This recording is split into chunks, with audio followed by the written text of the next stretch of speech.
Live. Are we live? We are live.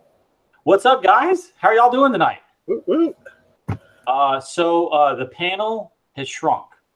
Ben's doing some stuff for the store. Me and Felipe are here. Jonathan has been blessed by Grandfather Nurgle himself. He has got stinky poops and throwing up everywhere. So Grandfather Nurgle has blessed Jonathan with the gift of Nurgle today. So we're very thankful for that. Jonathan's not, but I think it's funny. Hey, Brent, how you doing, man? And Jeff, thank you, man. I appreciate you really like the AdMech and Death Guard Battle Report. I hope you liked it. Me and Felipe were talking. We did make some mistakes in there when we were looking over some of the rule sets, but hopefully I'll get better playing my AdMech because the AdMech are a very fun army to play, and we know Jonathan's going to come up with some really cool lists for Death Guard because that's his bread and butter. Yep. And if you looked at the FNP Facebook page lately, you'll see he's been working on some very, very, very, very, very, very cool rhinos, which I think is awesome. So let's see here. What happened this weekend? Well, Atomic Hobbies had their first ever tournament up there. We streamed the live what could have been the final game, the top table. And what happened is I heard those two guys tied. So they both dropped out of the top spot and some other dude won. So kind of funny. They both tied? Yeah, I think it was tied or something like that. So were so close that they dropped out of the top 5? Yeah, because I think the other guy, was like really close. So the other guy was kind of there on point. So he moved up because he won his game. And those two tying and, you don't get the same battle points or whatever. So I heard that happened. I thought that's hilarious. What's up? Things are okay, Brent? Yep. Hello, Colonel. What's up, Scott? Scott, yes. Unfortunately, my daughter started playing soccer on Saturdays, and her games are at noon. So can't miss that. Can't miss the kiddos' games. So maybe the next tournament I can talk my wife into letting me go. But as of right now, she likes Daddy being there to help her kick the soccer ball and teach her how to play. So I'm sorry. So hopefully maybe next time I can make it. Let's see here. What's up, Colonel? But so I know Colin was on the top table. He's running, I saw his list. I think it's cool. It's guard. And then you have a whole bunch of custodies, which is, I think, very powerful and useful. He's got those mortar teams and stuff. So I appreciate, I really appreciate looking at those lists. And the Ultramarines player had a very good list as well. So that's awesome to see. Especially in the turnout that they had. I think they had 16 people. Nice. And that was on short notice. So that is very cool. So I applaud those guys up at Atomic Holly. Alan, for running the tournament. He's one of the main tournament organizers here in Houston, runs a great tournament, great shop. And they just want to let y'all know, I know me and Felipe have signed up. We're going to Warzone in Houston. It's going to be in July, the July 4th weekend. So July 7th, 8th, and 9th, I think. Is that right? I'll double check real quick. I think it's the 7th and 8th. 7th and 8th? Okay. Felipe will check that out. And so I am very excited. I bought my VIP package because on April 1st, they dropped a huge announcement that they were giving away plastic Thunderhawks for all the people that signed up for VIP packages. But then I realized it was an April Fool's joke. Yep. Got very sad. Very sad. Oh, David's here. Oh, David's coming, man. I can't wait to see him there. That'll be really, really cool. And I know I'll see you probably at Alamo GT because I'm coming to that too. So I'm going to be like a major tournament player here in a little bit. July 7th and July 8th. July 7th and 8th. Okay, sweet. So that is awesome. So I'm very excited about those two tournaments coming up. I'm running a Grey Knights Adeptus Custodes list. So it may be really good or it may be really bad, but I've been thinking about a lot of combos and other things I can run with them. So I'm very excited about it because I think Grey Knights are kind of lackluster when it comes to a lot of stuff. But I think maybe with the Custodes hitting power on the back end, it may make it kind of a big alpha strike type army, or it may give me a really good beta strike. So I am totally psyched on that army. I'm working on painting it right now. So I'm almost done with my Legion of 5 right now. So very excited. So and plus, if y'all know me, I like painting really small and elite armies. So it takes me a while to paint. So the less models I have to paint, the better. Yeah, but you put so much detail into it. It's better that you paint smaller armies. Yeah, but man, yeah, those Custodes, man, I started painting those bad boys, and I was like, oh, it's just gold. Well, I saw your third pick. I was like, dude, those things are done. And then another pick's like, wait a minute, he picked out all this other stuff on there. Yeah, I'm on my 4th layer of gold right now. I got one more. So and then I just got to do the gems, and they'll be done. So hopefully I'll finish them. I was going to try to work on them tonight, but hopefully after the live show gets done, I can work on them. So, but let's see here. What is the big news in GW right now? I mean, just totally. What do you think of Felipe? Jerkai? Yeah. Dark. I'm sorry, I'm going to call them Dark Elves. That's what I've known them as since 3rd edition and before. They're Dark Elves. Sorry, I'm not saying Jerkai. God, yeah, I call them Dark Eldar. I can't. Drukari. I don't know. It confuses the living bejesus out of me now. So I'm looking at the leaks that GW has posted. Like the fact that you can run, if you run 3 patrols, you get 3 command points or whatever. If you run 8 or something, you get, or if you run 6, you get 6 command points. Yeah. I'm just looking at that. I'm just like, you're going to see the most mixed bag of stuff you've never ever even thought about being on the battlefield. Yeah. I mean, just before, earlier, the last tournament I went to, the Dark Elf player, he was running like 2 of the big raiders, you know, with the guns on it, but then he spammed the heck out of the smaller ones, and he had units in every single one of them. Yeah. So what's this codex is going to do to shake that up? That's what I want to see. I don't know, man. I think you're going to see you're going to see like some witches mixed in to, you know, with the witch powers, you know, and their, you know, the witch shrines or whatever. And then you're going to see like a unit of the, you know, the Archon and everything. And they're going to be totally different. And then you're over here, you're going to be like, oh, look, so there's some grotesque type stuff. What the heck is that for the homunculus covens? And then you're going to see like just mixed different bags of all kinds of stuff. I think it's going to be like playing like Necromunda or one of those like those skirmish based games, because you're going to be like, that does what? Oh, that's painted differently, and that does what? And that does what? And that does what? It's going to be so like, I think like if I ever play a Dark Eldar army, I'm going to look at it and be like, what does all of it do again? Oh yeah, you hit on 2s with everything. That sounds great. Just do it. Yeah. But you'll get used to it. You'll start to recognize it after you play them a few more times. It's just like the first time you played Eldar. You're like, Banshees do what? Oh, are those scorpions? What? Yeah. Yeah, but I am actually very, very excited for the Drukari Codex. Yes. And then the Necron Codex dropped this past weekend. Mm-hmm. Yeah, so the Dark Elder Cheese of 7th. No, I don't think so, Scott. But, you know, yeah, it's going to be with the Necrons dropping, man, I'm going to be scared to fight some Necrons, man. You know what? I'll fight the Necrons all day. I will take on Necrons all day. They're fun to fight against. You just remember, whenever you fight Necrons, put the entire unit down. Even if you got to fire the full 10-man squad to kill the last guy, make sure you put the last man down. Yeah. I'm not sure. Like, I was watching Tabletop Tactics, and, you know, they did their release of the Codex, and it was the Bone playing. Who was he playing? He was playing the real tall guy, and good Lord, man, totally blanked on his name, but he was playing Admech versus Necrons, right? He killed off a unit of 20, right?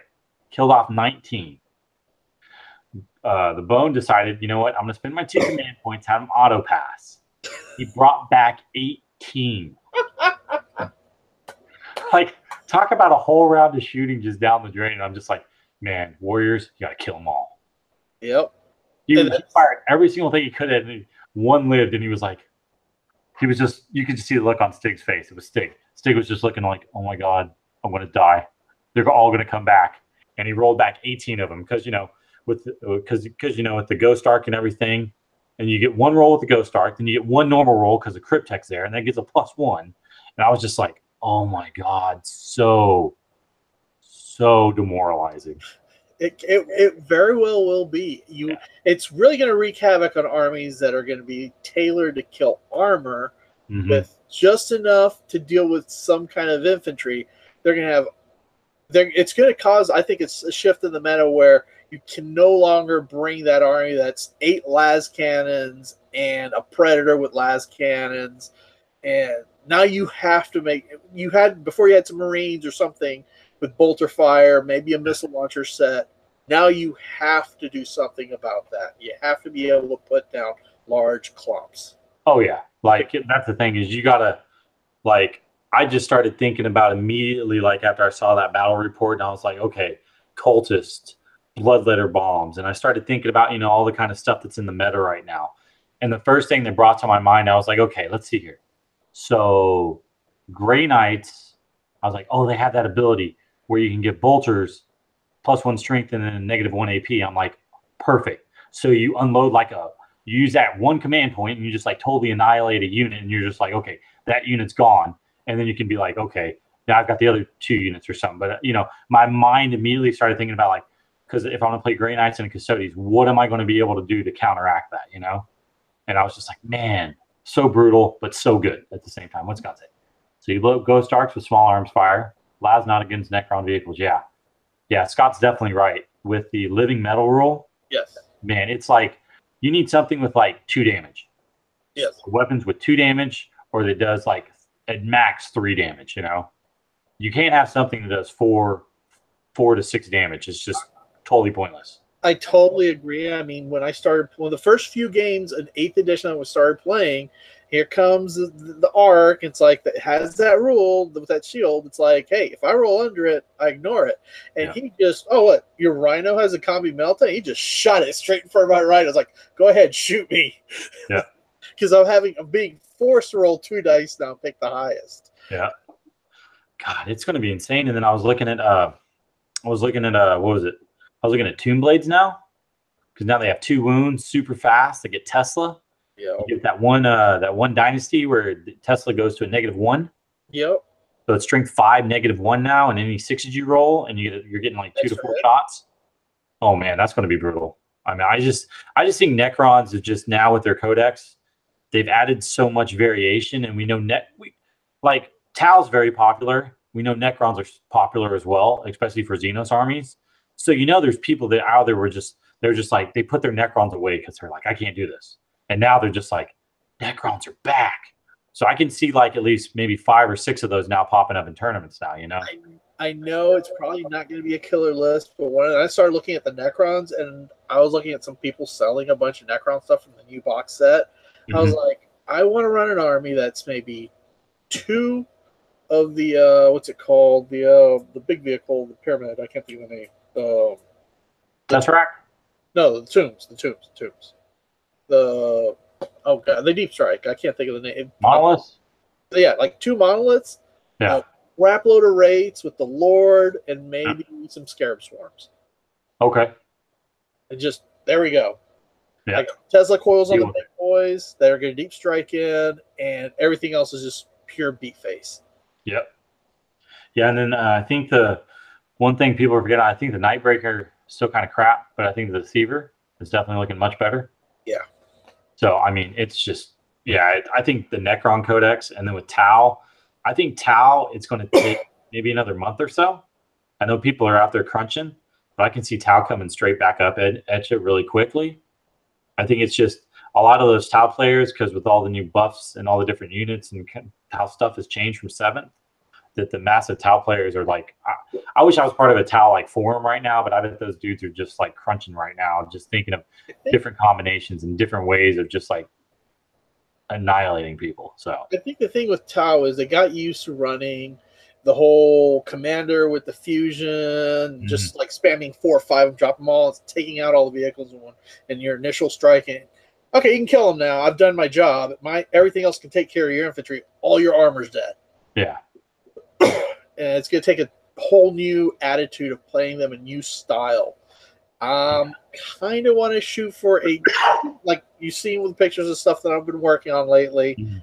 And what I'm going to shoot for is going to be, I'm going to try to bring back kind of the Riptide army, if you will, but with Pathfinders to help overcome that 4-up to hit ballistic skill.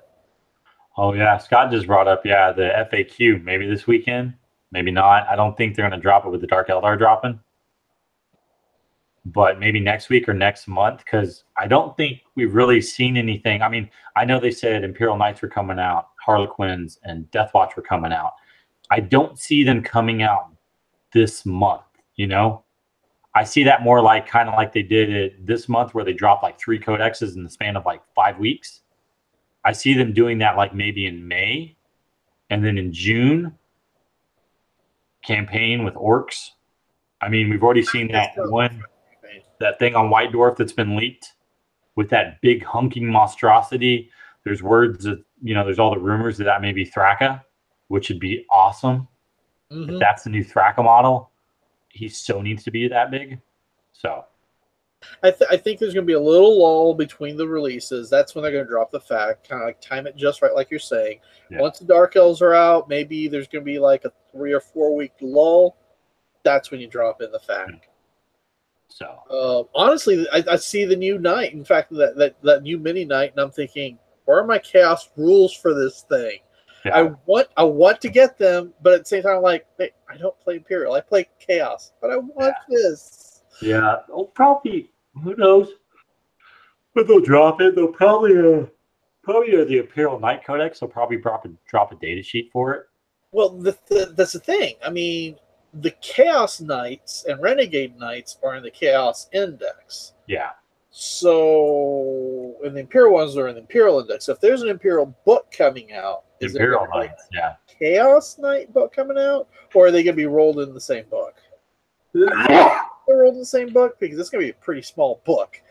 Yeah, that would be interesting. You never know. I don't think they'll do that, but you never know. That would be kind of a cool thing for GW to do, is to drop,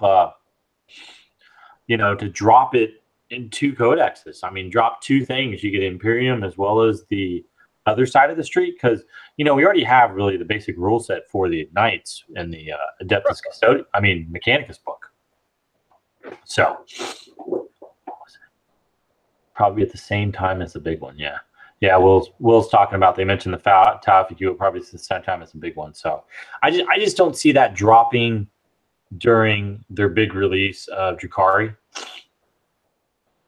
I don't see that FAQ dropping during that week. I see it dropping during adult, and then I see before the campaign, definitely. Yeah, before the campaign, definitely. I think it'll be right before summer. Which, but man, did you see the starter boxes they put out for Necrons and Dark Eldar? Yep. In fact, I had gone to a Bits Bazaar where a guy was selling 4 sets.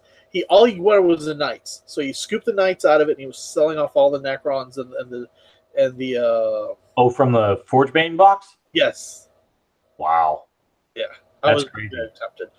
Man, I wish I would have, yeah, too bad I had other stuff to do, but I still need some of those Arkellis, the sniper rifles. Yeah. Because me and Jonathan traded on the Forgebane, so I got 2 of them. Yeah. So I got 2 of them now, so that'll give me a 4 total in my army. So at least that'll give me I can do 1 squad of I can do, what I'll probably end up doing is doing 2 squads of 6 or 7 with 2 in each one. So we kind of spread them out in the back area. I want to shrink down the squads, but still make it to where I can take enough, firepower on them, and then they not die first turn.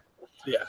But the Necron box set, that's awesome. The starter box set, you get 2 HQs basically. Yep. And you get a unit of, you already get your 2 troop choices. You get the Warriors Immortals, and then you get the Catacomb Barge, which you can either build as a command barge, or you can build it as the other barge with the guns. And there's 3 rates in there also. Oh, I forgot about the race too. There's 3 races. Jesus. Yeah. Plus the Scarabs. Yes. That is the best starter box ever. Yeah. I was like, you have 4 of these. Tempting. Yeah, literally, you buy one of those and you're like, oh, sweet. Buy the second one and you're like, okay, I've got my battalion. Because I've got 2 units of, because I think there are 10 Necron Warriors or 12 Necron Warriors. I think it's 10. I think it's 10. So that gives you 2 units of 10. And then after that, you'd have 10 Immortals. Yes. And then you got 6 Race. and 4-unit 6 scarab bases, and then like you probably want to get rid of one of the. You only want to have one of the overlords, right? And you probably maybe convert the other overlord you got into like a cryptech destroyer body or something. Yeah. Yeah, or make them into a cryptech or something, you know. Yeah. And then like boom, like you're right there. You're probably already at 1,000 points at least. Yeah. So, yeah, I mean, then the Dark Eldar one, I think the witches. I mean, I think witches are going to be pretty good. I hope, because for Jonathan's sake. So you get that, you get the witches, you get the reavers, you get the viper, and you get the succubus lord. I mean the witch lord, the cool one, the naked looking chick one that's hot. So can't beat that. And yeah, I wish for the Tau players out there, I really wish they would have done a new. The starter box set for Tau is still good. Yeah, I mean, it's hard to beat the value unit. You get a unit, you can make pathfinders or troops or breachers. You know, it's kind of sorry that you get the ethereal because you know a lot of people don't use them. Yeah. So which kind of sucks on that part. But then you do get 3 crisis suits. It's just crisis suits really haven't translated into the new edition quite as well as I hope they would have. So they kind of be back more on the table. But you know, people are probably they're like, oh, well, I'll run 3 battalions, so I'll make 3 of those into my commanders. You know. I think part of with the changing of the whole fusion commander was they wanted you to play more of the crisis suit with the fusion guns rather than just banging the one guy with the fusion gun. Yeah, I don't know, man. Like, I think if I was going to run it, I'd be running 3. I'd be running probably 1 fusion guy, just because you know, like you want him to drop in and take out like a tank or something big, and then I'd probably run 1 with a whole bunch of burst cannons. Mm-hmm. And then do that, give them that targeting system that gives them a -1 on the Ren. So all your burst cannons would have all that. And then you'd have, and then probably the other one, I'd probably run like maybe plasma or something like that. Something that you could take out like low damage, or, you know, you do something like take out Terminators or something like that with 2 up saves.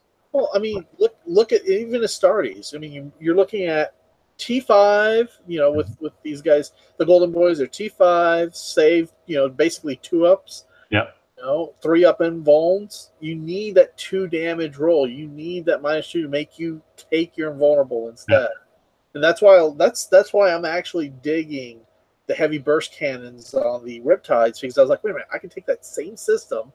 Yep. And now I've got an 18-shot version of the gun that's on the on that flyer, the storm, no, the Firehawk. Fire Raptor, Storm Eagle. Fire Raptor, yeah. The same gun, more shots basically with that upgrade. Yeah, and then the other thing I'm thinking about too is when I'm looking at Tau right now, I'm wondering, I haven't seen the list on ion cannons. I think ion cannons are probably pretty good. Ion cannons are they're gonna be your go-to weapon for taking out armor. Yeah, I'm really feeling like if you want to run the guy Long Strike, right? Yeah. I mean, someone brought it up. I mean, 2 with Long Strike and then 2 with the other ones, you know, 2 with the 2 with ion cannons right next to him. The problem I think you just destroy stuff with the hammerheads and Long Strike is I feel you need to hide them turn 1. You cannot, those things are so big. I just really can't bring myself to put one on the table. Even Long Strike. I mean, whenever I see every game I've played where Long Strike's been on the table, I have taken him out on turn 1 just because he's so hard to hide. Yeah, he is. He is. I mean, that's the problem with tanks. They are really hard to hide. So it does suck.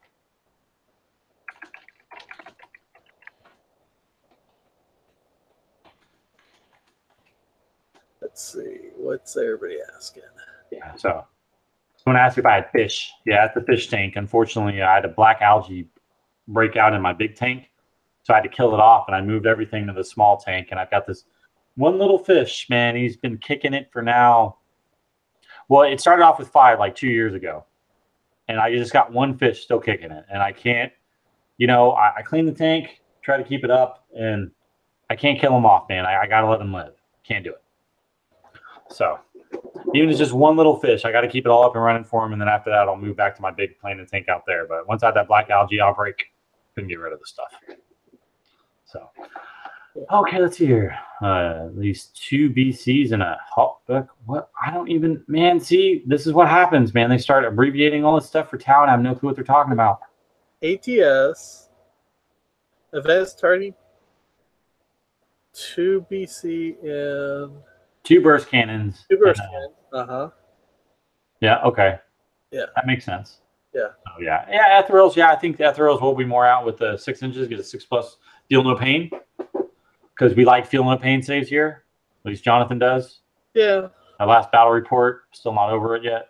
Still not over it yet. And I'm mad at Phil. I'm mad at Phil that Phil gave him those dice. He gave him those dice and it was horrible. I've never seen someone roll that many like, oh, well, I need the 5 up. Oh, look, I made them all.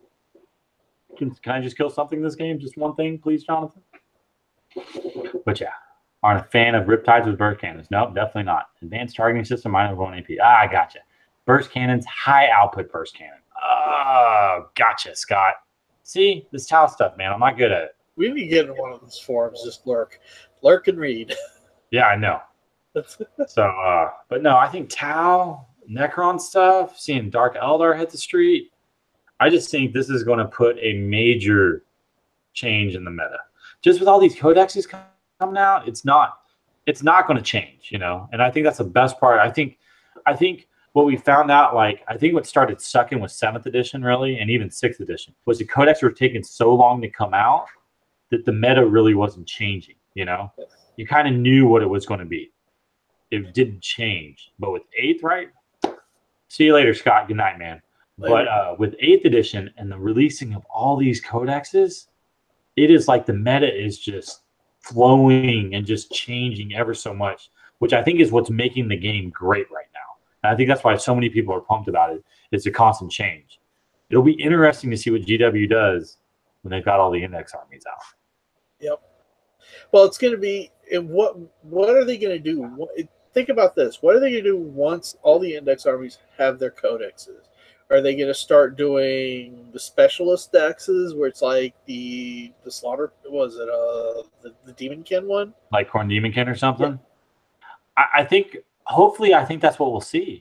We'll see some armies that, you know, I think we'll see some armies that, you know, like have been talked about or that we don't really know about it. I mean, you know, like we know in 2019 they're dropping sisters. Right. So we know that's coming. But I think like there's going to be a release in December, because they did say December sisters, so we're going to get something for sisters in December, and then maybe January, February, that's when the sisters release hits. Yeah, but I think what you'll see maybe is, I think we'll see a World Eaters Codex. Mm-hmm. I think we'll see an Emperor's Children Codex. Yeah, guaranteed. You know, they could even, you know, it would be really cool for them. Like honestly, GW, it would be really cool for you to do the founding chapters, like really give them a book of their own, you know, like, you know, for not the major ones, like you got the 4 Chaos Gods, right? So, but you know, doing word bearers, Iron Warriors, Night Lords, yeah, you know, and just, you know, Night Lords, doing Alpha Legion, you know, Iron Warriors, the lapdogs of everybody would be awesome to, I mean, because they'd be the worst army out there. So I think the Iron Warriors would be really cool to do, because they'd be like, everyone would look at that codex and be like, oh, look, it's the worst Chaos Codex ever. And watch them turn around and go, oh, yeah, you guys get Lehman Russes for heavy support and basilisks. Yeah. And everybody's go, what? Yeah. I mean, it'd change up completely. And then, you know, you'd have Imperial Fist come out, and it would be the greatest Space Marine Codex ever created. Dorn would come walking out with them, and it would just be like, oh, okay. Yeah, everything's got like +2 cover saves. You can't ignore cover ever with them, you know? It'd just be fantastic. Honestly, yeah, I'd like maybe that's just my hopes and dreams. An actual Black Legion Codex come out. If you think about it, yeah, the Chaos Codex should be the Black Legion Codex, but the thing is, you got Abaddon dropping with this big campaign, I think, a new model for him, I heard. I'm not sure if it's true, but if it's true, a new Abaddon model, you got to do something for the Black Legion then. Yeah, very true. So, I mean, I think that's cool. You know, I would just like to see, like, Salamanders, White Scars, really get, like, special characters, special stuff just for them, you know, because I mean, I understand the whole Ultramarines thing, and that's kind of GW's baby grandchild, you know, or whatever. I don't know what it is, baby daddy, who knows what. It's a poster child of GW's. You know, I love the Ultramarines. I mean, I got a big one back there, but I mean, at the same time, it's just there's so much lore and fluff with every other Imperial Space Marine, the founding chapters, that would be awesome. Can you imagine them coming up like a kit for Iron Hands to make like just a dreadnought conversion kit? So you can make like your leader a dreadnought or something, you know, like, yeah, David points out over here, bringing back Xavier, the Salamander's chaplain. You know, I mean, there's so many cool things, or like them actually releasing the Chapter Master Tucson, you know, or like, you know, the new Chapter Master for the Imperial Fist, you know, just to be able to do all that would just, I mean, like if GW, I mean, they don't have to, then the other codexes are still good. It's just, you're just like, you're just growing. You're massively growing. Like the best-selling armies, which I mean, needless to say, are Space Marines and Chaos Space Marines are two of the best-selling armies. Everyone likes to play the bad guys, or everyone likes to play the good guys, and those are your two bad and good guys, really, in the 40K universe. I mean, Colonel brings up a good point. Talk about Space Wolves. I mean, I'm guessing summer, the All Fathers coming back. Yeah, that's true. Well, again, the campaign, isn't it supposed to be Abaddon, Russ, it's supposed to be like, what is it? It's, the rumor was what, Mortarion versus Gillum, right? Gillum. And then it was I think it's supposed to go back to Magnus battling, what's his name, right? No. The rumor was Angron, right, coming out and battling Leland Russ, right? Right. And then you have Fulgrim. Was the rumor Fulgrim versus Lionel Johnson? Yeah, that's what it was. Yeah. But I mean, anything, like, if you bring Space Wolves back, Space Wolves have to come back with Lehman Russ. Yeah. It's the end times. It has to happen. Like, fluff-wise, fun-wise, it's the end times right now. I mean, there's a rift all the way through the center of Imperial space. The All-Father's got to come back, man. It's just makes all sense. I don't mind them bringing them back. I just think they probably won't bring him back in the Codex for the same reason they didn't bring back Lionel Johnson in the Codex with the Dark Angels. I think they're going to bring him back. I think they're going to bring him back in the Codex. I think Space Wolves are a legion, and they have enough following that GW can put him in the Codex. You think the Dark Angel players have just dropped off so much that they didn't bother? That's why. I mean, with Dark Angels, I just don't think it was the right time, right? See, if they had put Lionel Johnson in the Codex, I would have restarted my Dark Angel army immediately. I would have restarted it. Just for the fact I had, back since 2nd edition all the way through 3rd, I had the entire 1st, 2nd, and 3rd companies of the Dark Angels built. I mean, let's be honest, man. I probably wouldn't. Right now, if the Dark Angels Codex came out, I would not be working on Adeptus Custodes. I would be painting Deathwing, and I would be painting Dark Angels like there's no tomorrow. Yeah. I really would be. But as much as everybody wants to joke that they're a Chaos chapter and all this, if you go to GW's website and go to the Chaos section, the Fallen is just a picture of some rogue Dark Angels. Yep.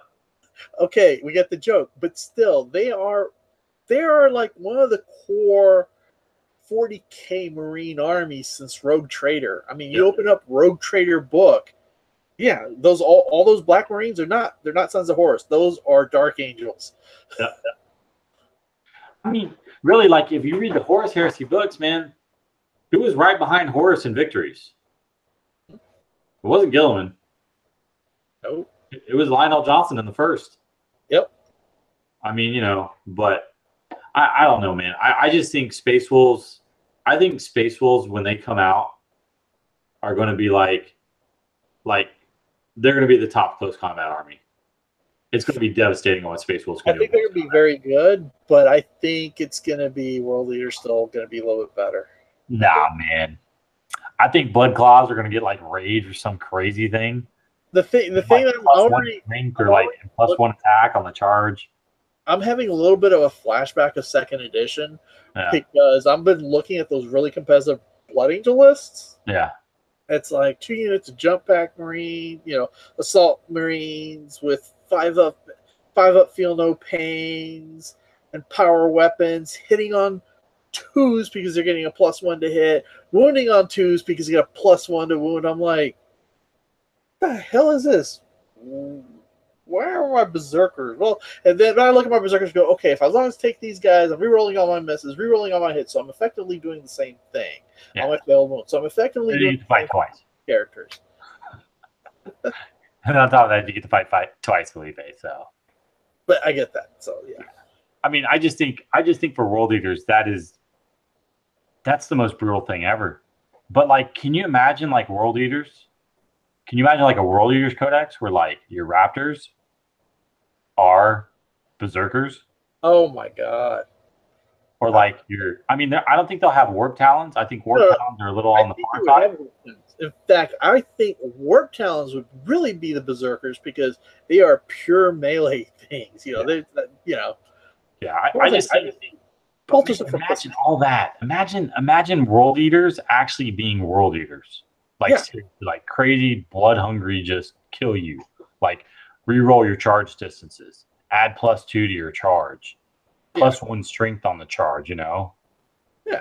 I mean, that's how World Eaters should be. So I hope we see that. But I really think Space Wolves, man. I think Space Wolves are going to be the big summer release. I would love to see some sort of addendum to all armies. Yeah. In the next, Generals had I forgot what they called it when they came out. Not the Generals. Oh, chapter approved. I want to see a chapter approved come out. Give all Marines, all Marine armies, all trader armies standards. Don't you remember when every unit had a standard, just like the demons have standards? Where's my flag waving guy, other than your special, ancient guy and the Dark Kingdom, whatever? Where's the guys? Each unit had a standard back then. Yeah, I mean they used to have it was the backpacks, remember? Squad banners. Yeah, squad banners. Yeah, your sergeant used to have one. Yeah. Yeah, and what if again look at the Demon Codex? Each unit of demons can have a musician and a standard. Berserkers can get standards. Which one? The Icon of Wrath, right? No, I thought that was Bloodletters. No, I think they do, man. I think they get a standard. Oh, okay. Now this I need to go look up. Yeah, I think they do get a standard, man. Because I've seen them running, and I've seen them with standards. So let me check it here. See, I haven't. It's something I really didn't look at. Yeah, you can take the Icon of Wrath. Oh. So page 153, you can take the Icon of Wrath. What does that do? What does the Icon of Wrath do? Oh yeah, reroll failed charges. I forgot how many points it is. Let's look at how many points it is. Icon of Wrath. That's a 10-point upgrade though. So you know what? 10-point upgrade to reroll my charge? Yes, please. There you go. That's one command point I don't have to spend. Very true. Of course, sometimes you may want to spend that command point just because you would need to re-roll that 2 or 3 when you roll that. You rolled that 2, and you need to re-roll that, and you roll that 6. Yeah. You can wait. You're not forced to use the standard. You're definitely not forced to use it, so which is good. Yeah. But no, I think I want to see. They did Death Guard. They did Thousand Suns. I want to see. I hope this summer we see like Emperor's Children and World Eaters. I want to see. And right before that, they drop Corpse just to throw a magic spell in all of it. Well, I want to see a little variety in the troops because Emperor's Children, it's all Sonic Noise Marines. Yep. I want to see a little more variety in the weaponry. I mean, I think what we need to see is like what we see in the Death Guard Codex, or the where your troops are not only Noise Marines, but you're taking demonettes and stuff like that as troops. So a good mix of everything.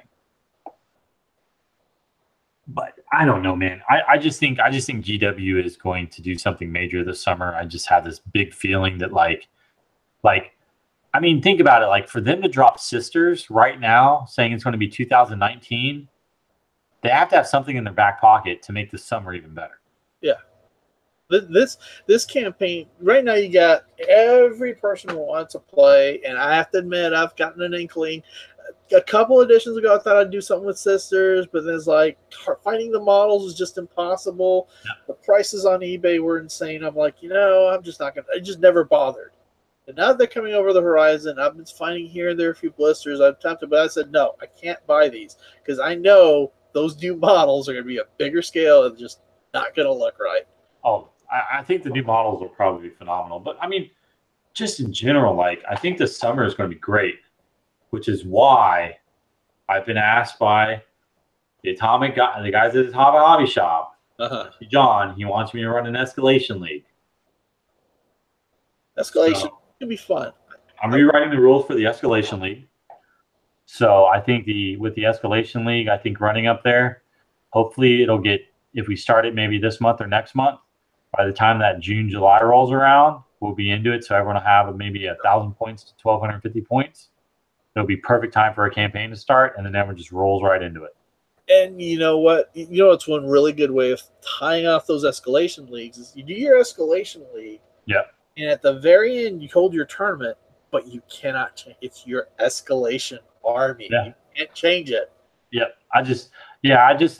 John wants me to run it. I have no problem running it. I think I've really loved running escalations leagues in the past. I just think with GW dropping all these new codexes and stuff like that, I think that would keep it a lot livelier because I think the ones I've run in the past have been there in 7th edition.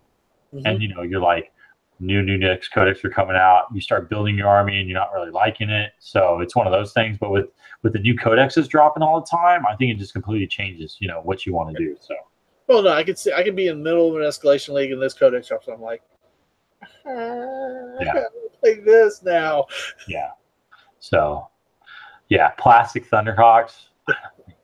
Dude, I'm going to be old and gray I'm already starting to get gray hair, but I don't think we're going to see plastic Thunderhawks. I really don't, because they just redid the resin one. Yep. They just redid the resin one. I don't see it happening, but you never know. I mean, like I can see them using the resin molds to make the plastic kits. Yeah. But what the weird thing is that it's like GW and maybe Forge World aren't talking right now. Because the whole Adeptus Custodes things, like you heard the rumor mill that like there wasn't a lot of talk between the two. So they were like, what the hell did y'all just do? Y'all just released all these two plastic Custodes? Because they had just released the Terminators like a little while before, the resin Terminators, and now they came out with these really good plastic ones. So I think people were like, yes, Colonel Russ is going to come back. He's got to come back. He's got to be the next Primarch release. I don't mind he comes back. Just make sure he's still paper trained. Yeah. Dude, if he comes back and they actually build Freaky and Grecky or whatever his name is, the 2 wolves he has? Yeah. That would be awesome. I could see them making them kind of like the Thunderwolf size, 2 separate bases, to a unit. That would be actually phenomenal. So let's see here, guys. So I mean, does anyone?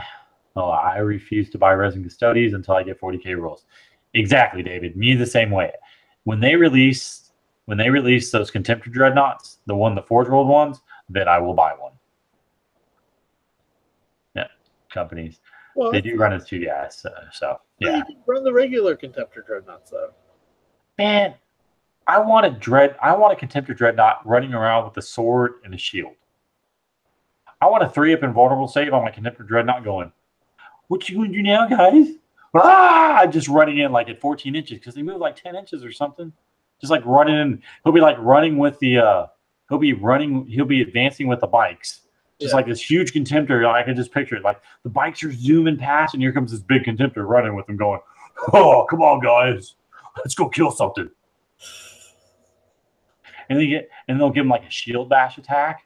Oh, be phenomenal. So like it does like D7 hits or something, D6 hits. So what you basically want is Hulk in the Hulkbuster armor with Captain America's shield. Yeah, a little bit. A little bit. But no, I can't wait for them to release the rule set. I mean, they kind of issued out the rule set, but you don't really have all the upgrades and stuff on those other ones. So yeah, I think Custodes, when they do when they move the 30K stuff and they do the index, or they do like an index form or whatever they're going to do for the Imperium for Forge World, I think we'll definitely be buying those bad boys. I think Forge World actually just going to drop a codex for them in 40K. Yeah, it'll be cool, but. Let's see here. Yep, the spear was nice from their beta rules. Yeah, but you have to deep strike them in. Yeah, true. Man, did you see the April Fool's joke? Did you see the April Fool's joke on the Adeptus Custodes drop pods? No, I didn't see that one. some dude like wrapped up big old plastic eggs and he wrapped them up in gold and he was like, "These are awesome, but they're only one-time use." And it was just hilarious. He like cut into a box and it was just awesome. It was probably it was a good April Fool's. I mean, it wasn't quite as good as Chocolate Marines. Yeah. But man, the Chocolate Marine stuff, I was like, what are they going to do? Are they going to do like, because last year they did the water. Yeah. The GW special water, and I thought that was hilarious. So this year was good. It was like a white scar. They had the white scar chocolate, and then they had the different paintings, like white scar chocolate. Yeah. That was good, man. GW did a good job on that one, so I did laugh. So let's see here, man. We've talked about all the 3 new codexes coming out.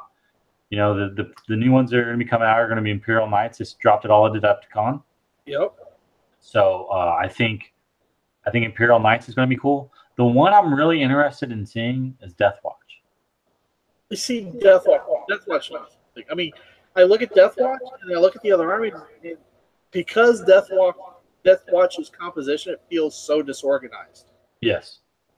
Because of their composition, how they work. Yeah. So I'm just wondering how they're going to integrate chapter tactics and do some of that stuff into it. So I don't know how they're going to work, but I think like they're supposed to be Xenos killers, and let's pray to God that GW actually builds them as Xenos killers, not like the Grey Knights that are supposed to be demon killers that aren't demon killers. That was now. I would like, it would be really nice if they did Deathwatch. Follow me on this. Imagine Deathwatch Codex had special rules that pulled from the different chapters. So if you had, instead of having a Dark Angel and a Blood Angel, difference in one unit, you had a unit of Dark Angels, you had a unit of Blood Angels, you had a unit of Space Wolves, and you had access to Space Wolf tactics, Dark Angel tactics, and so forth. So you can spend your stratagems on that unit of Dark Angels or on that unit. You see what I'm saying? Yeah. And I see what you're saying. But fluff-wise, GW's been pretty good about sticking to fluff. Fluff-wise, it's all a mixture. Right. But there's still a mixture. They're still in the army. They're just in but I know the thing is, like, if you read fluff-wise and all this stuff is that it's, there's like Dark Angel, there's a Dark Angel, and there's a Space Wolf, there's a Blood Angel, and an Ultramarine, and then there's like a random Salamander or something, but they're all working in one squad. But it'd be cool if they could give each other benefits. The thing is, the Deathwatch came out, I think, at the same time, wasn't it, with Kill Team? With Deathwatch came out and the Harlequins came out at the exact same time. Okay. And Kill Team is all about every individual model in the army. Yeah. So Deathwatch kind of worked with Kill Team on that. It really did. It really did. You're right. So I just always find it hard, like, because 7th edition was totally different with the rule set and Deathwatch when they came out. Like, I got confused because I was like, so I'm going to have a bike in my unit and then a Terminator and then I'm going to have a jump pack guy. And I'm like, how does that work?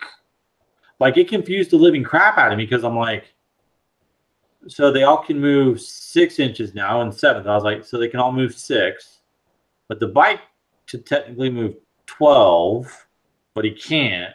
Because he has to keep coherency. And the jump pack can't either. Yet the jump pack can jump. But they give them these other special rules because they're all the different movement. And I'm just like, I was like, you know what? The models look really cool. And I like that they're bigger scale. But I was like, because I got the box set for the Harlequin thing. Right. I traded someone for that. So I got that starter. And then, Jason, right? Jason Johnson.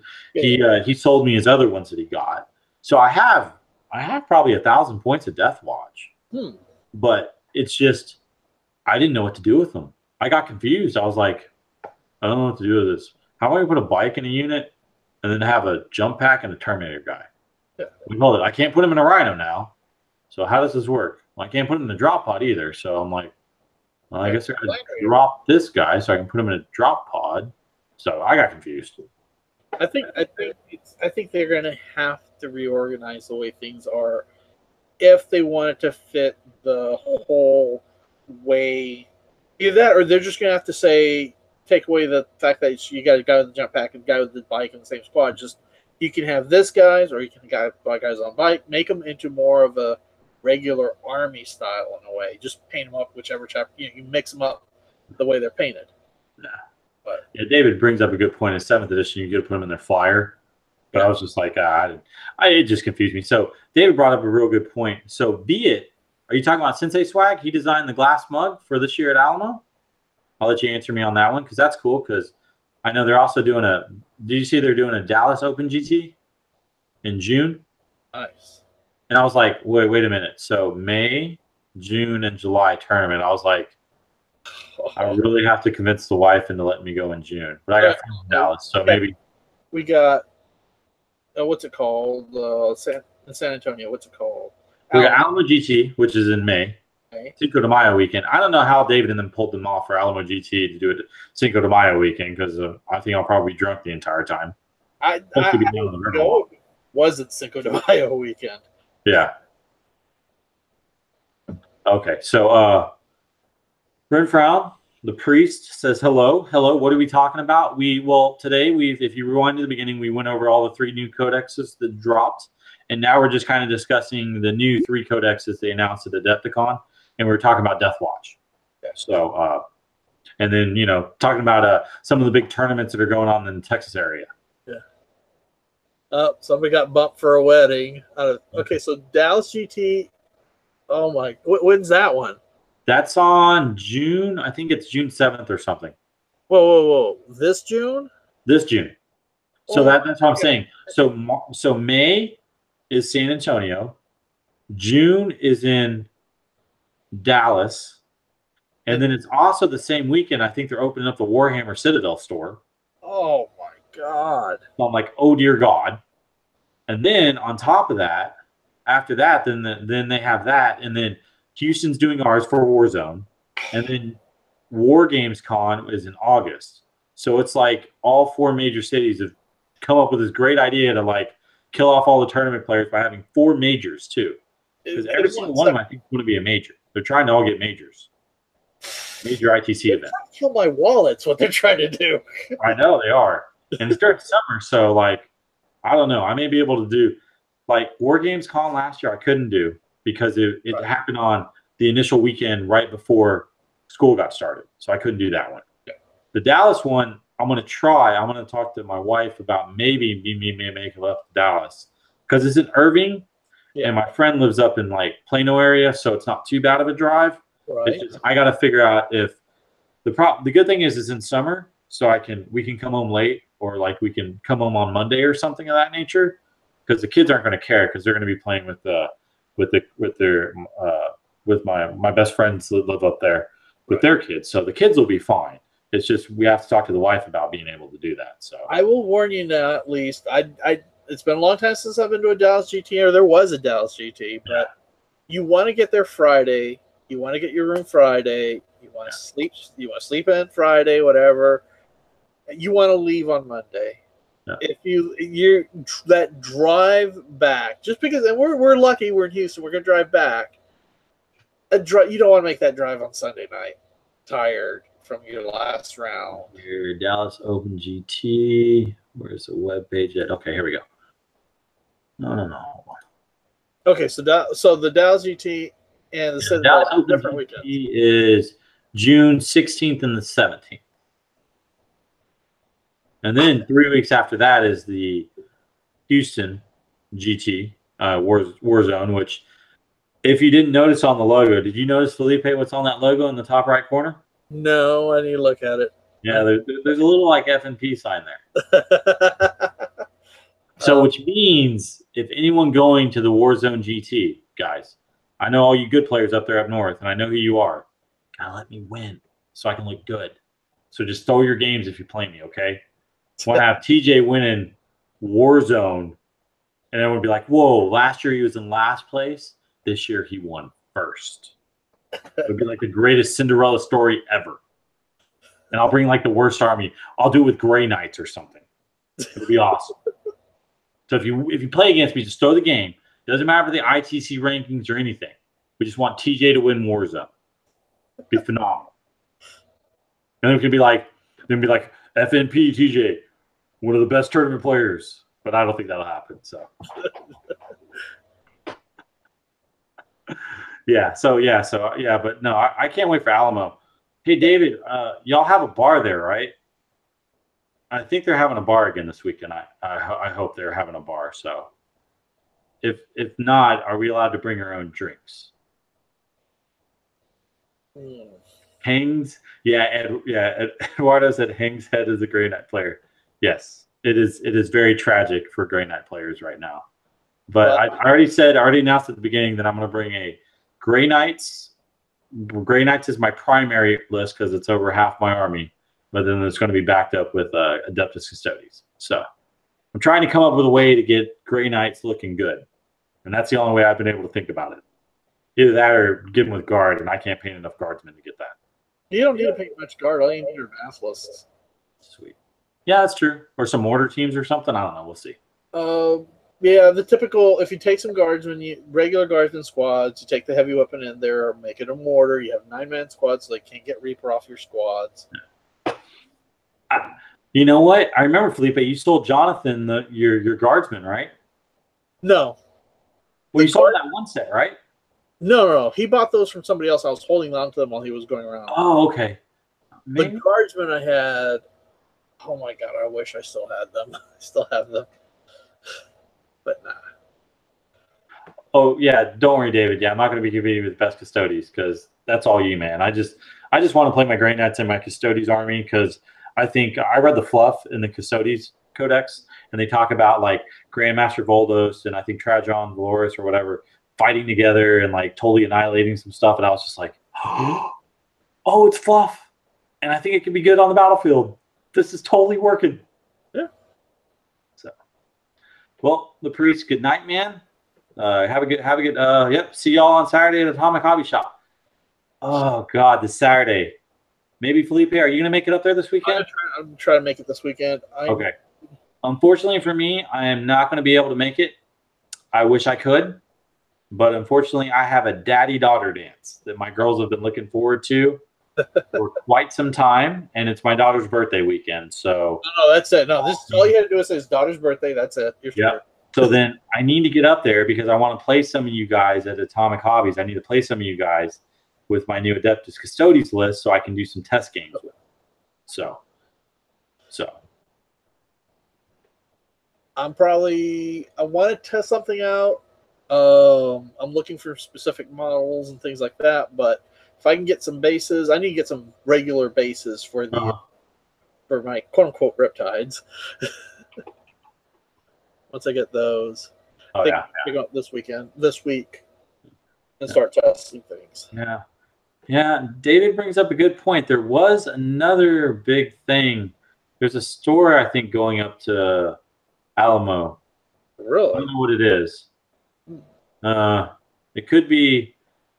Yeah. I heard Atomic Hobby Shop maybe going up there. So yeah, I know. I don't think John's going. I don't think the Viking's going, but I know Jonathan is, and I think Ben. Man, you know what'd be cool about Ben if he played Space Wolves? Because his last name is like all red. He could be like Ben the Red, totally be like a Viking. I could see it. And it works even better than John being the Viking because he's got a beard, he's just a big guy. But, Ben could be like the all red, or something like that, He'd be like, oh, Viking guy going to kill me. So it'd be kind of cool for that. So, yeah. But, so guys, well, we're getting close to that hour limit. I was just going to kind of open up to you guys. I mean, what's kind of on y'all's plate, man? Y'all got any questions or anything y'all want to ask me and Felipe right now? We can kind of do an open book. Ask Felipe and TJ anything related to 40K. I'll put that stipulation in there. Because if you ask me anything, who knows what's going to come out of my mouth. I'll watch. Now you're tempted. I know.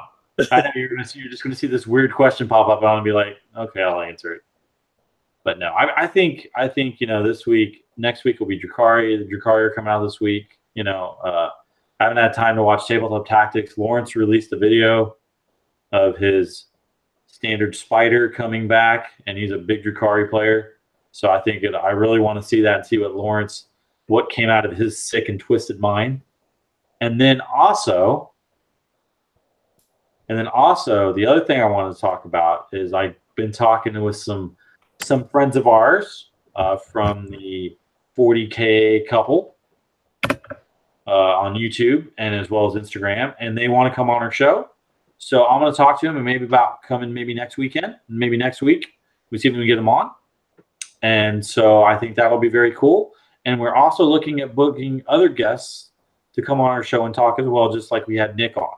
I think that's a great time to really grow the hobby and get a lot of different perspectives, which I think is very cool. Okay, so 40K, how would you use Eisenhorn? I would not, because he's a better book character than he is on the game. That's all I'm going to say. I think in books he's awesome. I just don't think he plays as well as he does on the tabletop.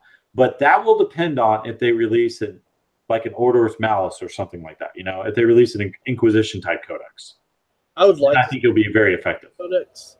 Eisenhorn by himself, if you're going to use him, you always have the option. If you don't want to mess and lose your chapter bonuses, your tactics, you always have the auxiliary detachment, which is -1 command point. Yeah.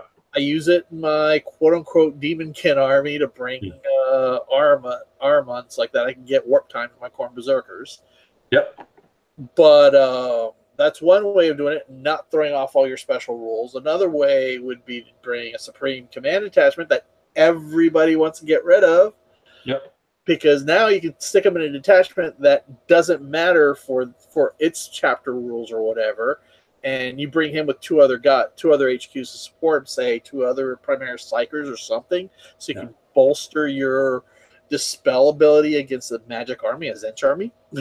Just saying. It's true. I just think Eisenhorn and I think the Inquisitor list will be better when they actually release an Inquisitor Codex again. Yeah, I think they're going to. They have to. They've got. I want them. I don't want them to roll the sisters into it. I want them to be their own thing. I would see them to bring the judges in there. Oh, the Arbites again? I would love to see Arbites be part of that. And it makes total sense to me. I mean, Inquisitor comes in, he's like, nope, I need all your Arbites in there. You're going to help out with this. Yep. Possibly Conscript Guard, that sort of thing. I think it would be great. It will be very cool. So, let's see here. The next question here. So, Grandmaster Dread Knights mixed in with Custodes bikes. Did you look at my list? I think Eduardo looked at my list. I think he looked at my list. Because I wouldn't be doing Grandmaster Dread Knights with like Custodes bikes. That would be far too menacing. Obvious? Yeah, it'd be far too obvious. Yeah, but I'm trying to hold on. You go ahead and answer anything questions. I'm trying to find out the which one is it? Okay, hold on. Yes. It is a bit easy to, but remember, since it's a vehicle, you can repair it. Yeah. Yeah. So big old demon huggers. Yeah, I think so. It was spitballing off the top of my head. Too easy to target the Grandmaster Dreads. Yes, I think it is too easy to target Grandmaster Dreads. That's the sorry part about him. But I think you have to. I think what I'm going to do when I use mine is I'm either going to use a beta or an alpha strike. So it'll be, okay, do I want to kill off the Grey Knights that are up in my face? Or do I want to kill off the bikes that are about to run around and totally destroy my other parts of my line? So I really think like it's about picking armies that you can utilize their strengths and weaknesses, and then figuring out a way to make it complicated for the person you're playing to make sure they have to make a decision on what they want to kill. Yeah. You know, because the thing with like dropping in, you don't want to drop in just a Grandmaster Dread by himself. You want to drop him in with like a Standard Bearer, and you want to drop him with another HQ, and then you want to drop him with some Paladins or something. So it's like you're dropping 1,000 points or something right in front of someone and saying, deal with this or deal with the rest of the army coming up on the side.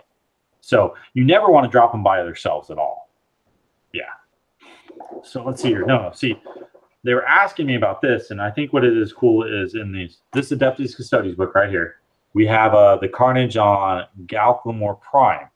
And that's what I read, because it talks about the Custodes and Grey Knights fighting together, and Treasure of Valaris and Grandmaster of Oldest leading an assault on a traitor army. Basically, it was word bearers, and just the unbelievable, like, that is so cool. So yes, I will be running Valdos, and I'm not sure if I'm going to be running Dolores if I can get them painted.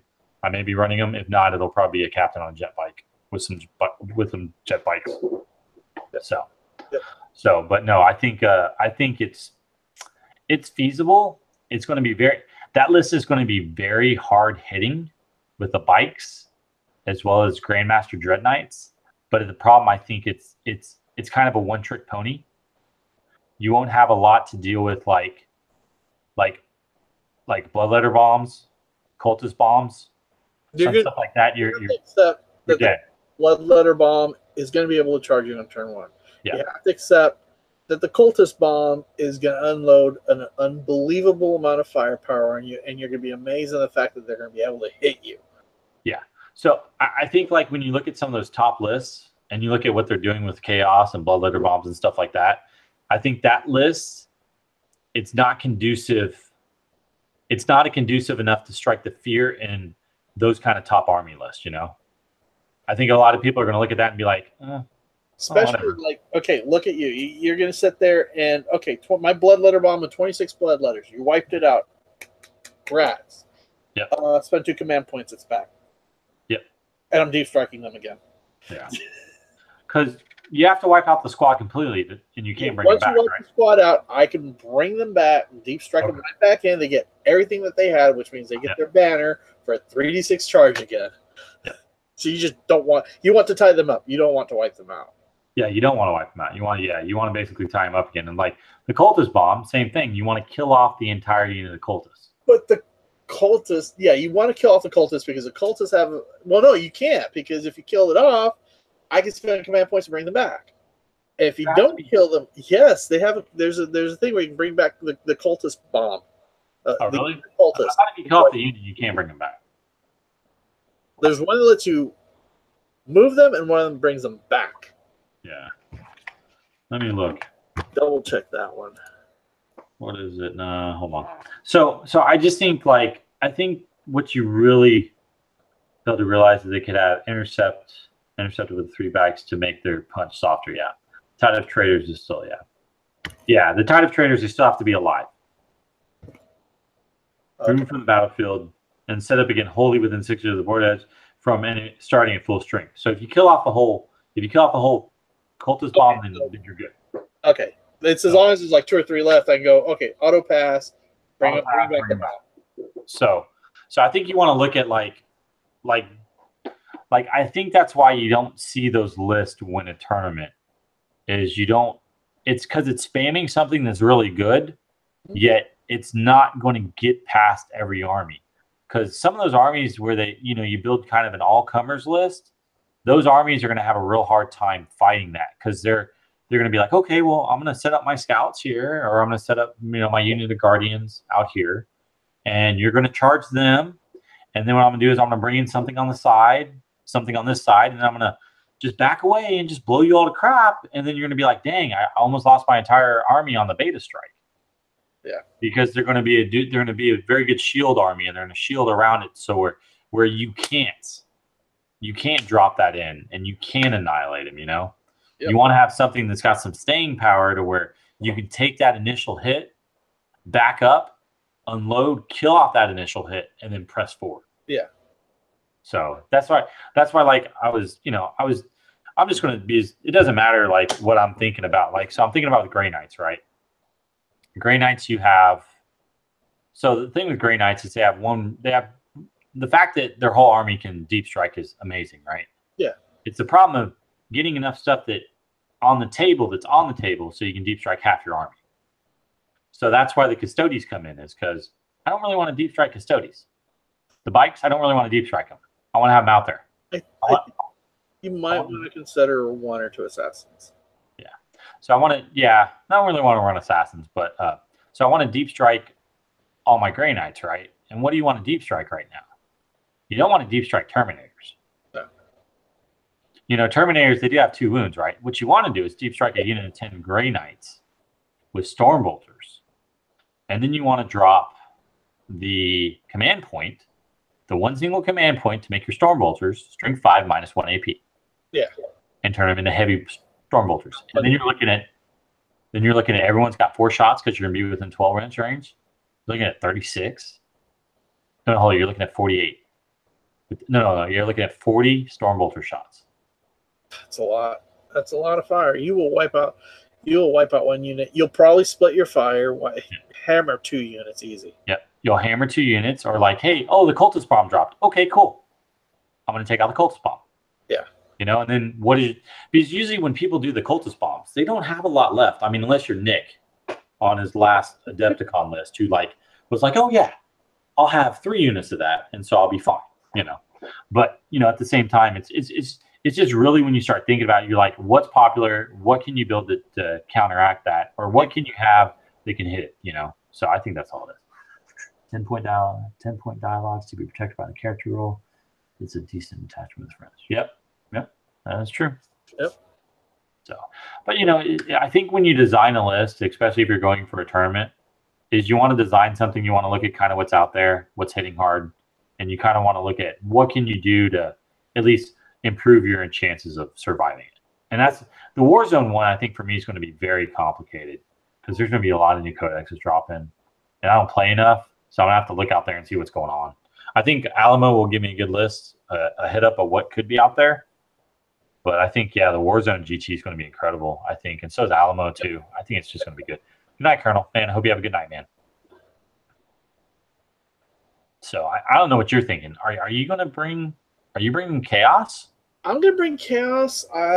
Depending on how much time between now and then, I might go the full Demon Hornate army. I'm talking, I need to get a hold of a Karnak. I need to get a hold of another unit of Blood Crushers. I need to get a hold of 3 units of Flesh Hounds.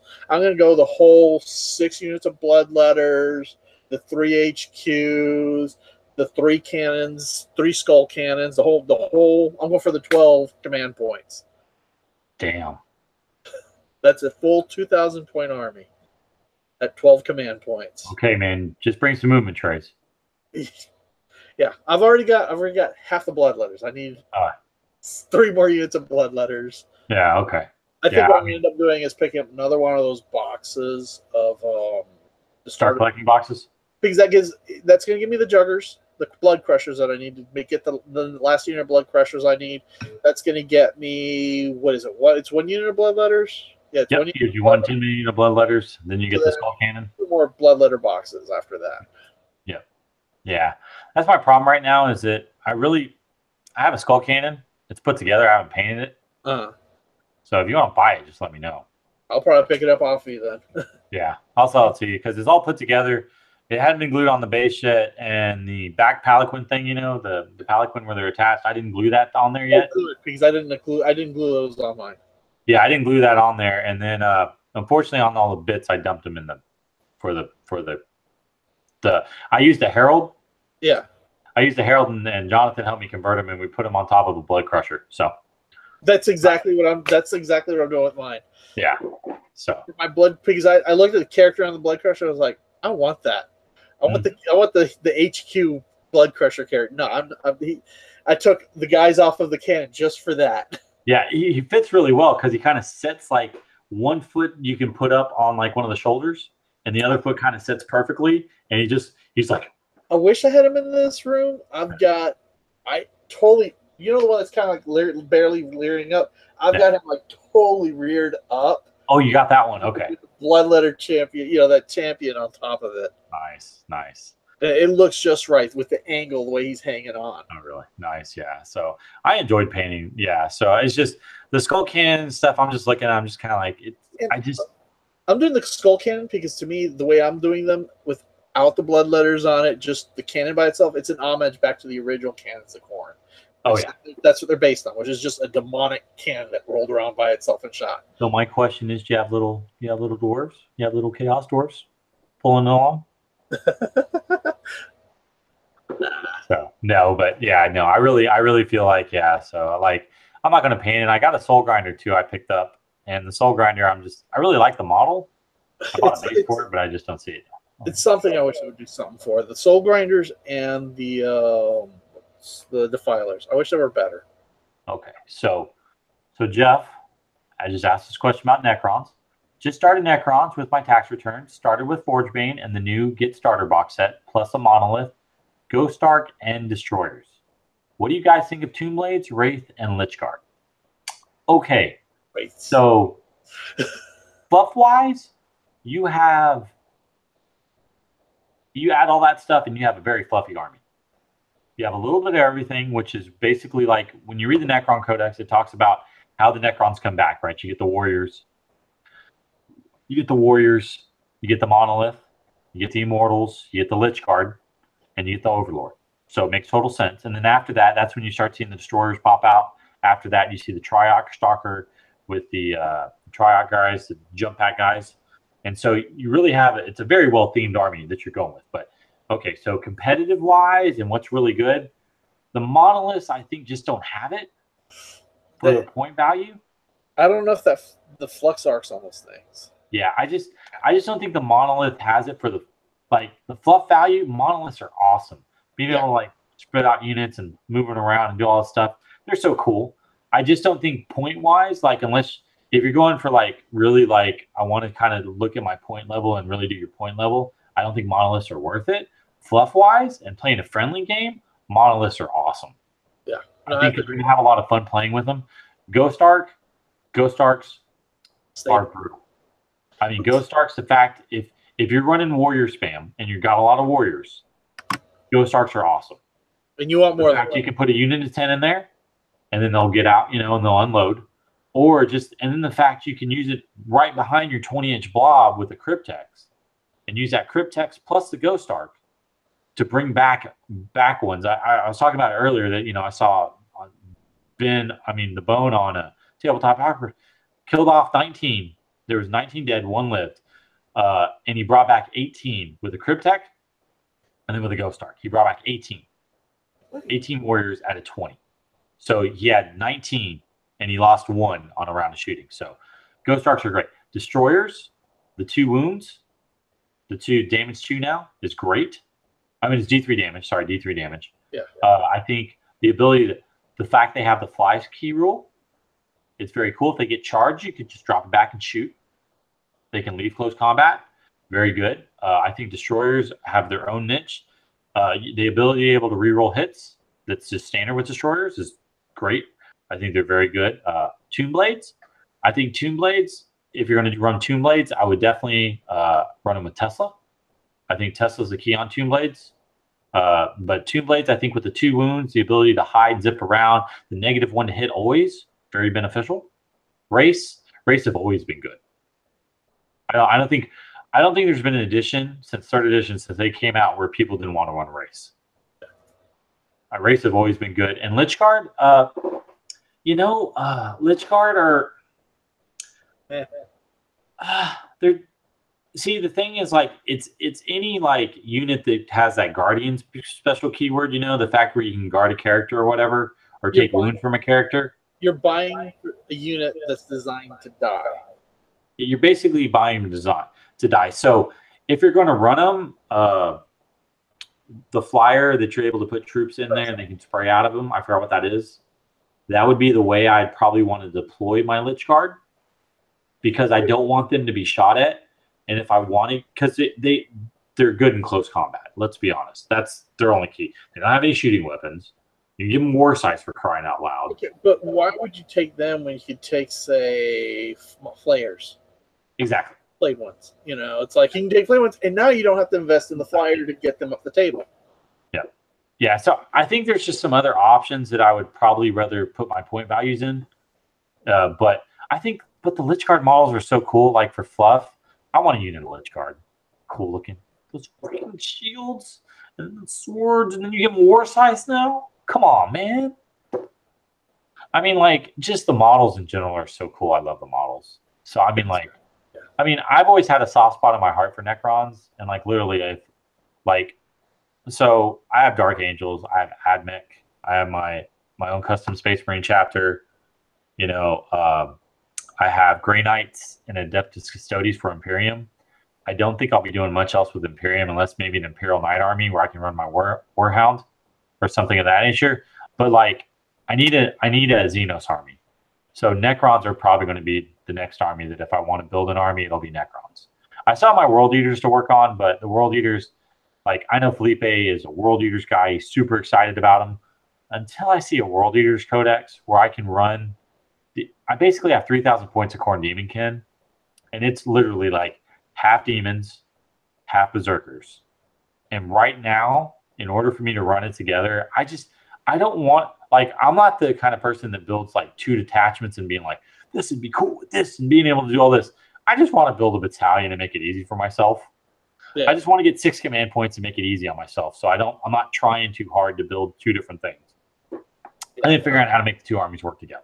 I understand, because in my army, it's like I get 3 command points here. I get 3 command points there. No, 3, 6, 7 command points. I lose 1 automatically because I'm taking something else. I'm losing another one because I'm buying a banner. Oh, and I'm deep striking. Oh, wow. I have 1 command point left. Yeah.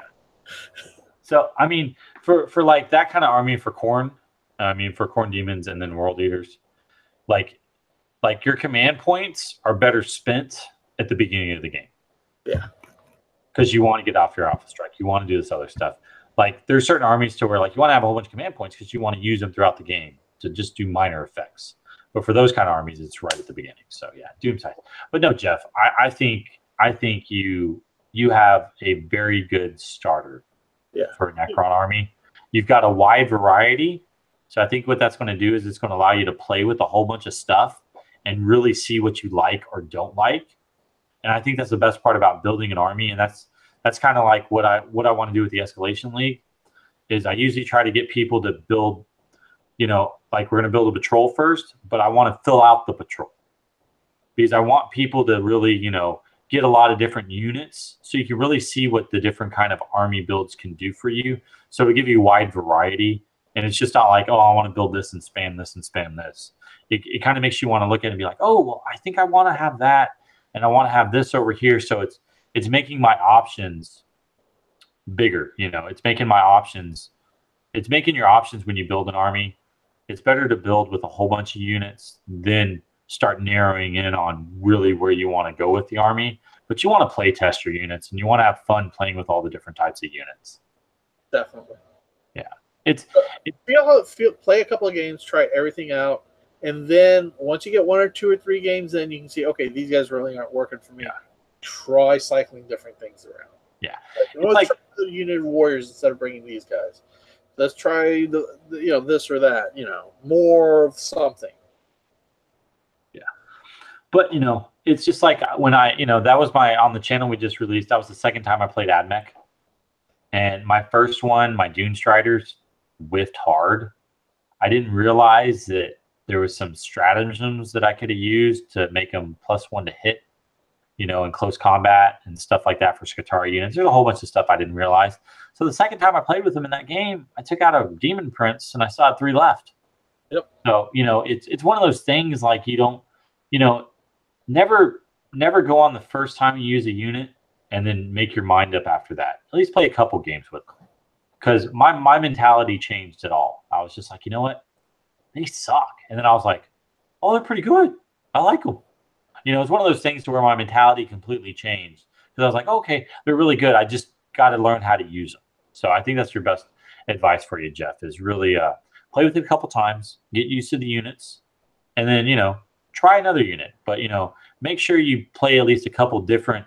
And then also don't play the same against the same army twice when you're playing your initial list. Make sure you play against 2 different people, or if you're playing against your friend, if he has 2 armies, play against both armies so you can see variations on how they interact and work. Also consider if you're playing your friend and it's his army that he drops on you is very much a hard counter to you. The fact that he's dropping something that's designed to counter your composition. Not everybody's playing what he's playing. Yeah, and then make sure always, if you have a chance to talk to your opponent before you play the game. The hardest thing is when you're at the store and you're like, hey, you want to get a game in? Oh yeah, sure. And then you don't know what list he brought, and those are always good ones because usually what you try to do is if you go to a store, is usually you try to build an all-comers list. you don't try to build a specific list to like destroy your friend. I mean, that's always fun to do too. But at the same time, usually when you go to the store and you try to make up a list, you just kind of put together an all-comers list. You bring a little bit of everything. So usually that makes a pretty good game. So just always make sure you talk to your opponent too about like what you're looking for in the game too. Set those expectations of what y'all are both looking to get in the game. So then y'all both have that idea of what y'all are doing. I think like for us, the first couple of times we did some challenger lists, we didn't set those expectations with what we're expecting from our challengers. And so they were like, yeah, I'm going to hear stop FNP. I'm going to bring a really good list and stop you guys. But like really our expectation is we want to have a fun game. So just bring a pretty good list, unless we tell you we're going to play an ITC specific, like mortal wounds, bring a really good list. I'm going to bring a really good list. And we're going to knock each other out. But usually most of the challenge ones are kind of a lost and warped kind of thing because we don't really know. So, but yeah, make sure you just talk to your opponent and just make sure y'all both have the understanding of what y'all are looking for in the game too. It's a lot easier if you get that game arranged a little bit ahead of time. I don't know if you've got like a Facebook group or any kind of other group that you guys chat on. Yeah. Talk to them ahead of time, arrange it, because it kind of does suck in a way if you go to a shop and you go, hey, you want to play a game? Yeah, sure. What are you running? it's you know immediately what they're doing. They're fishing to see what you're going to play, so they can immediately bring your counter. Yeah. So other than that, yeah, just have fun playing with your new army, Jeff. Really, just have fun playing with it. Experiment with your units. Lich Guard are cool models, man. I love them. They look awesome. Run them a couple times. Have fun with them. That's all I can tell you. And then make a decision on whether you like them or not. Yep. But yeah, so we are running up close to almost an hour and 30 minutes. So unfortunately, I have to go to sleep. I'm sure Felipe is pretty tired, guys.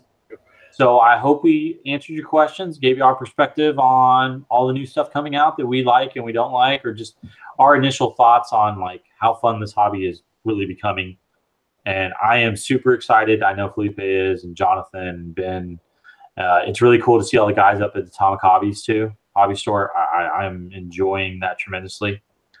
So we'll be up there. I'm not going to be up there this weekend, maybe Felipe. So I hope you guys have a good rest of the week and get some good wargaming in this weekend. I hope y'all have fun, get some stuff painted, and hopefully I will post by the end of the week my finished Adeptus Custodes Guard. So, Felipe, you got anything for these guys? Yep. I'll try to be up there this weekend. I know I'm going to have an eye appointment, but I'm pretty sure I'll be there probably after 2 o'clock, I'm guessing. Okay. I'll take my cow stuff up there. I'll take some other stuff that I want to test with. But that's about it. Yeah. I'll try to get some games in up there. Awesome. Cool. And I think what's going to be really cool is hopefully Jonathan is recovered from Nurgle's blessing by then. Yeah. And he'll be up there as well. Or maybe not. But I think I know at least maybe Jonathan's working on Friday, and that means maybe John and Ben will be there on Saturday. So we'll have to see. Yeah. So good night, David. Good night, Jeff. Good night, all is dust. I will, and Eduardo as well. We will see y'all later. See y'all next week. Same time, same thing. And hopefully we'll have a guest on next week. So other than that, guys, see y'all next week. Laters.